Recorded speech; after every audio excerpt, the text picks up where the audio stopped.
जय हिंद, वंदे मातरम। प्यारे साथियों, आ चुके हैं एक और ज़बरदस्त नई वीडियो के साथ। ये है वाहन चालक भर्ती 2025 लेटेस्ट अपडेट आ चुकी है।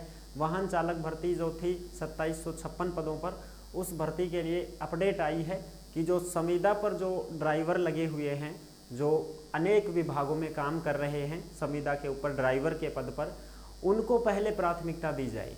बिल्कुल साफ, इस भर्ती में उन ड्राइवरों को पहले प्राथमिकता दी जाए जो संविदा के ऊपर गाड़ी चला रहे हैं, अन्य विभागों में काम कर रहे हैं। और दूसरी अपडेट ये है कि सिलेबस में भी कुछ बदलाव किया जाना चाहिए, क्योंकि इसमें मोटर जो एक्ट है वो शामिल ही नहीं किया गया है, तो उसको लेकर के भी बड़ी अपडेट है। पूरी की पूरी अपडेट को अच्छी प्रकार से समझेंगे और जानेंगे। स्क्रीन के ऊपर आपको जो है अपडेट है उसको भी मैं आपको अच्छी प्रकार से दिखाने वाला हूं और समझाने वाला हूं। तो अभी तक आप नहीं जुड़े हैं चैनल से तो विश्वास के साथ आप YouTube चैनल को सब्सक्राइब कर सकते हैं, क्योंकि यहाँ पे आपको सभी भर्तियों की जानकारी दी जाती है और अच्छी प्रकार से आपको समझाया जाता है। तो चलो शुरू करते हैं। मैं राजेश गुजर स्वागत करता हूँ आप सभी का एक और नई वीडियो में। आओ जी, फटाफट से हम इसके ऊपर बात करते हैं और जो भी लेटेस्ट अपडेट आई है उसको भी देखते हैं।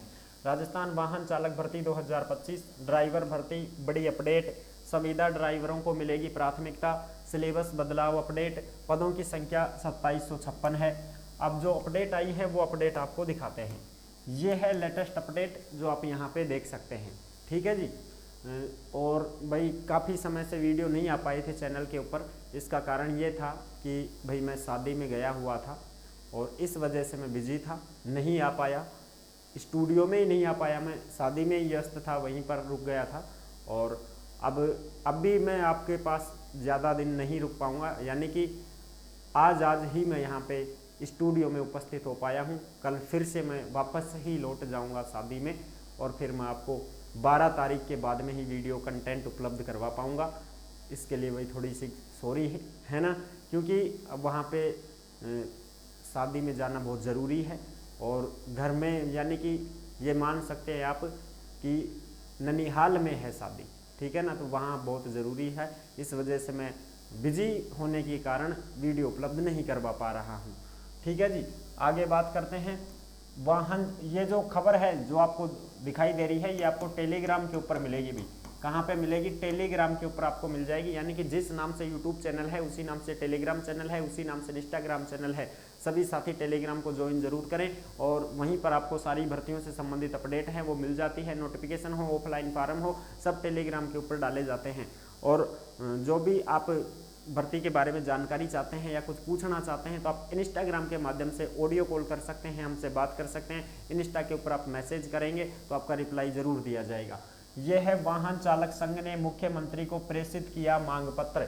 जो वाहन चालक संघ है ना, उसने मुख्यमंत्री जी को सब एक मांग पत्र पेश कर दिया है। संविदा पर कार्यरत जो वाहन चालकों ने भर्ती में प्राथमिकता की उठाई मांग, यानी कि जो संविदा के ऊपर वाहन चालक लगे हुए हैं, पहले से ही काम कर रहे हैं, कोई बिजली ग्रेड में गाड़ी चलावे, कोई अटल सेवा केंद्र में चलावे, कोई पंचायत में लगा दिया, कोई तहसील में गाड़ी चलावे, कोई थाना में भी गाड़ी चला रहा संविदा के ऊपर ड्राइवर। तो ये जो संविदा पे लगे हुए हैं, जो गाड़ी चला रहे हैं, सरकारी गाड़ी चला रहे हैं, इन्होंने मांग उठाई है कि सबसे पहले मान्य प्राथमिकता मिलनी चाहिए। साहब बिल्कुल बात भी सही है ना, तो उनको प्राथमिकता मिलनी चाहिए, इस वजह से ये मांग उठा रहे हैं। राजस्थान कर्मचारी चयन बोर्ड जयपुर की ओर से हाल ही में वाहन चालक सीधी भर्ती 2024 के अंतर्गत 2756 पदों के लिए विज्ञापन जारी किया गया था। यह भर्ती सामान्य प्रशासन विभाग के माध्यम से राजस्थान राज्य के विभिन्न विभागों और अधीनस्थ कार्यालयों में की जानी है। इस संबंध में जिले भर में वर्षों से संविदा पर कार्यरत वाहन चालकों में उत्साह के साथ चिंता की भावना भी देखने को मिल रही है।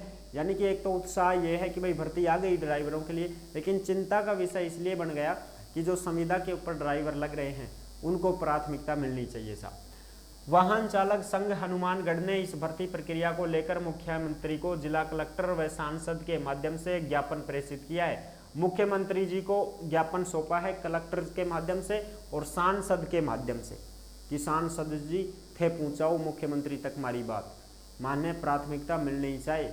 ये है बात। ज्ञापन में मांग की गई है कि पिछले 5 वर्षों से विभिन्न सरकारी विभागों में संविदा पर कार्यरत वाहन चालकों को इस नई भर्ती प्रक्रिया में प्राथमिकता दी जाए। यानी कि जो काम कर रहे हैं अनेक विभिन्न विभागों में जो संविदा के ऊपर ड्राइवर लगे हुए हैं, वो बोल रहे हैं कि हमको प्राथमिकता मिलनी चाहिए। संघ का कहना है कि ये चालक वर्षों से शासन प्रशासन की सेवा में लगे हुए हैं। उन्होंने अपने कार्य में निष्ठा और अनुशासन का परिचय दिया है। संविदा पर काम करने के बावजूद उन्होंने हर चुनौतीपूर्ण परिस्थिति में अपने कर्तव्यों का पालन किया है, चाहे वो चुनावी ड्यूटी हो या कोई आपदा प्रबंधन की स्थिति हो। उन्होंने हर समय शासन के साथ कंधे से कंधा मिलाकर काम किया है। ऐसे में ये आवश्यक है कि सरकार उनके अनुभव और सेवा भाव को देखते हुए भर्ती में उन्हें वरीयता दे, कि भाई भर्ती में उनको वरीयता दी जाए।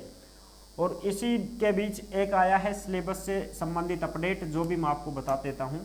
इसमें यह है कि ज्ञापन में यह भी उल्लेख किया गया है कि राजस्थान मोटर गैराज अधीनस्थ सेवा भर्ती एवं सेवा की अन्य शर्तें नियम 1979 के तहत यदि सरकार चाहे तो कार्यरत संविदा कर्मियों को प्राथमिकता देने का प्रावधान किया जा सकता है। और जो मोटर अधिनियम जो है, मोटर गैराज जो अधिनियम है, उसका सिलेबस भी थोड़ा सा उसमें आना चाहिए, क्योंकि इसमें तो दे ही नहीं रखा है कि भाई जो ड्राइवरों से संबंधित जो प्रश्न उत्तर आते हैं ना, वो प्रश्न तो दे ही नहीं रखे हैं, सिलेबस दे ही नहीं रखा है पेपर में कि भाई ये भी आएगा। तो वो भी मांग उठाई गई थी पहले भी कि जो ड्राइवरों से संबंधित जो प्रश्न होते हैं उनको भी शामिल किया जाए पेपर में, ताकि इनको कुछ और भी राहत मिल सके।